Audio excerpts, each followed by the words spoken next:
Because that takes up more space on your phone.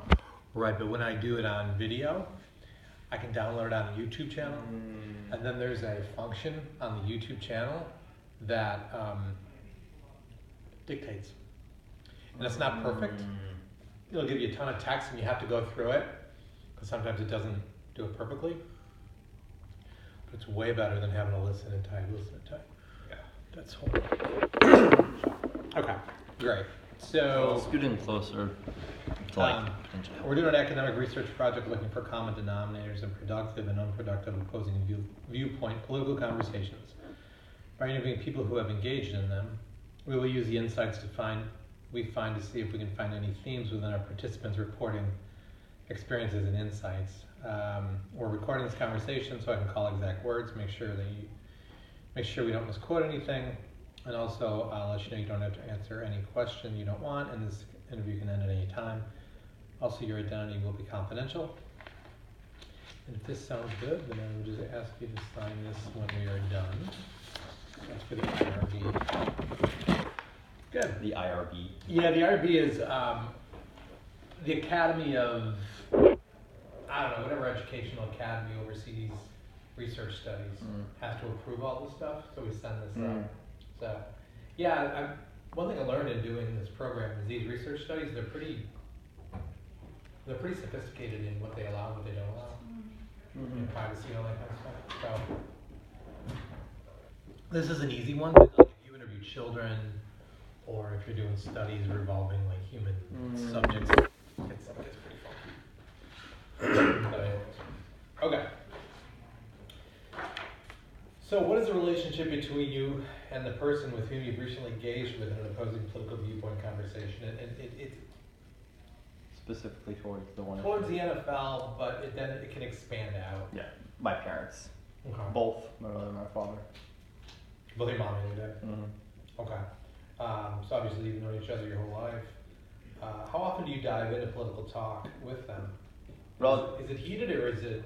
No, it typically starts out where they're just giving their opinions, or they ask me how things are going, because they know what I do.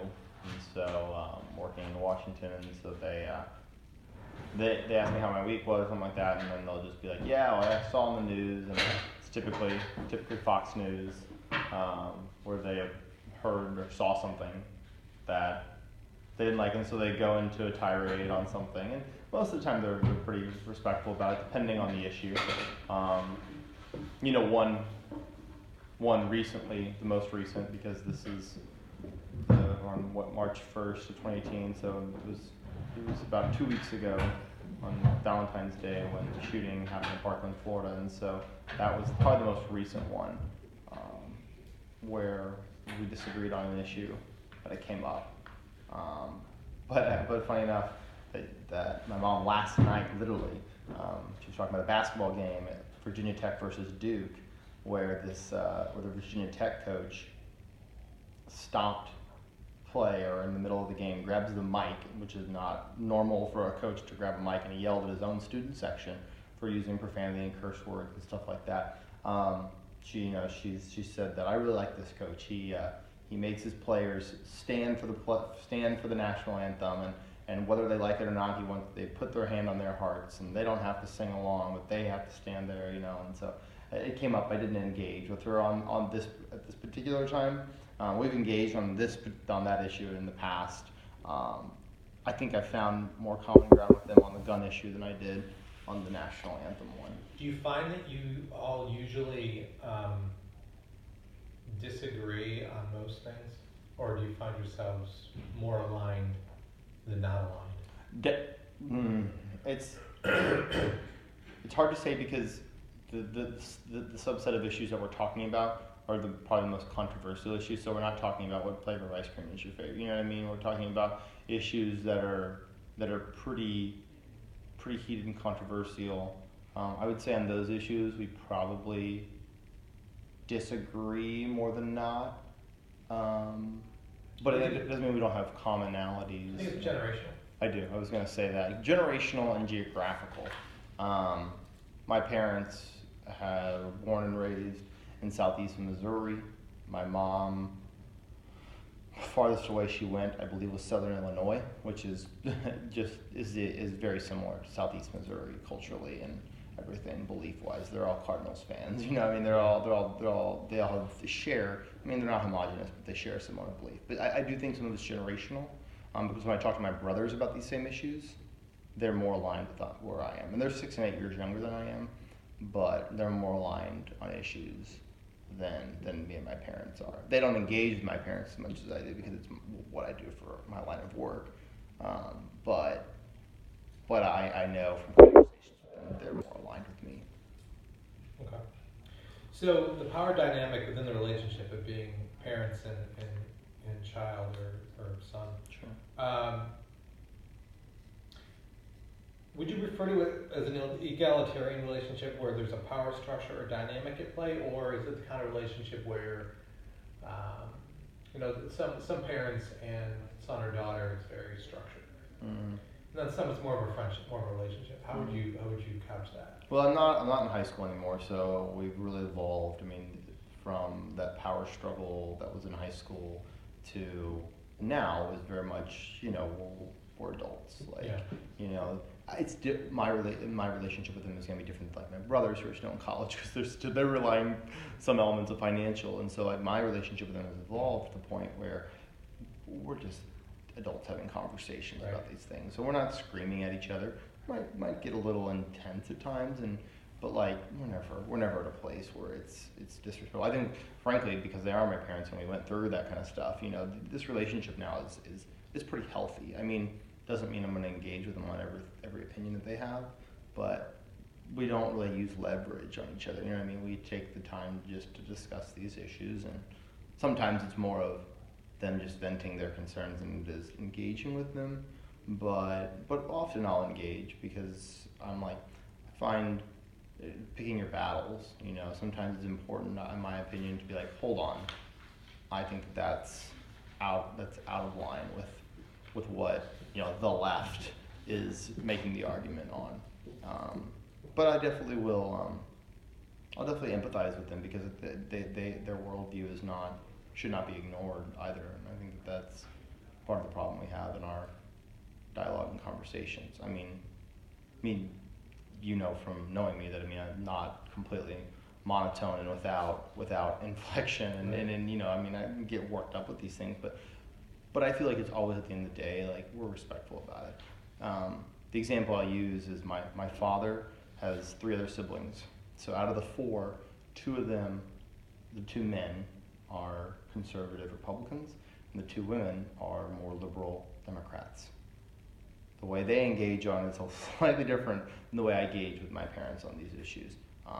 The 2 men might talk about issues and the 2 women might talk about issues, but there's not a lot of talking about politics. Now, they all get along well enough, but they don't talk about politics. Right. Because that just spirals into out of control conversations where I feel like with my parents, although I may not agree with them on everything, we can still engage on these issues. And sometimes, frankly, I don't, by me just listening and not engaging, I find that to be effective sometimes. But I will engage with them on certain issues, like guns. Yeah. Okay, on a scale of 1 to 5, how important is this relationship to you? No, this relationship's a 5 out of 5, both of them. Okay. What do you think the keys to maintaining a relationship within this polarized political environment? What are the keys, or what have you found? I think, as I was saying, empathizing, like making sure you understand like where they're coming from. I mean, my parents, I feel like through my conversation, the guns are the issue that I really think I was able to engage with them in a way that was respectful, being like, okay, you think teachers should be armed, more metal detectors. I'm not going to disagree that those aren't potential solutions. Think that that's up to the school districts, but please explain to me why a 30-round magazine is necessary for hunting. Explain to me why weapons of war are necessary in our schools, or are necessary with the general public. And they're like valid, they're like yeah. I mean, my dad's a gun owner. I don't know if I'd call my mom a gun owner because I think it's all my dad's, but I mean, there are guns in our house, and I was never I'm not crazy about them, but like I'm fine with that. But like, my point with that is I listen to them, and I heard them, I empathize with them, because I do think there's a lot more room for commonality on a lot of these issues, and I just think being respectful and listening to folks is what we have to do. If we're just blowing them off because they're crazy, they don't know what they're talking about, they're not going to listen to you. They're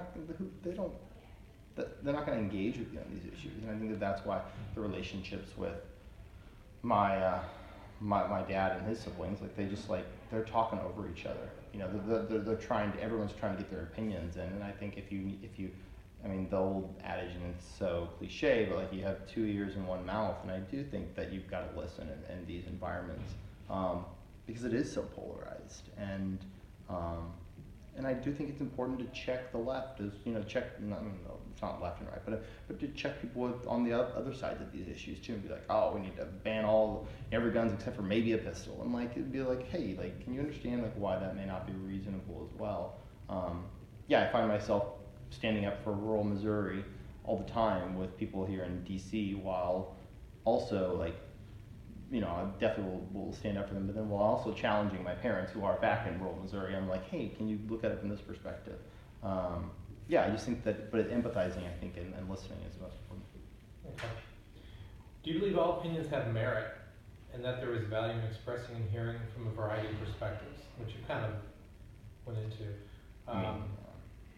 Just in general, do you think they have merit?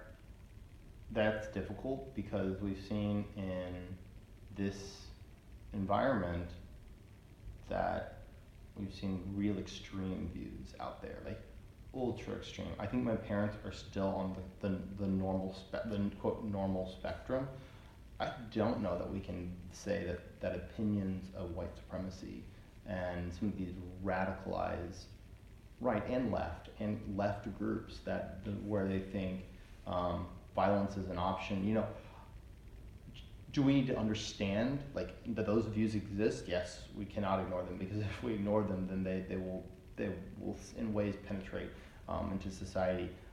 But it also makes me concerned to like normalize them, because then what was considered the extremes on the right and the left, those boundaries are being pushed further out, and like to normalize them and bring them in is difficult for me. But like that's my opinion on that. I don't know. I mean, most opinions, I would say yes. Most opinions are probably valid in situations, but the ultra extremes on various issues, I don't know that we can consider those valid, because then we normalize really, really out there views. Right. Like the world, like, I mean, flat earthers, like, do we still engage that? Do we legitimately say that flat earthers, their opinions matter? I don't, that doesn't, and I think there's a difference between, and this is important, is that we don't invalidate them as human beings. Just because we disagree with their opinions and think that their opinions have no merit does not mean that they as people don't have merit and validity. And I think that that's also important in this environment, that we don't dehumanize people through this. But I don't know that all opinions matter. How about opposing political viewpoint conversations? Are they worth having? Yes. Do you think they make a difference?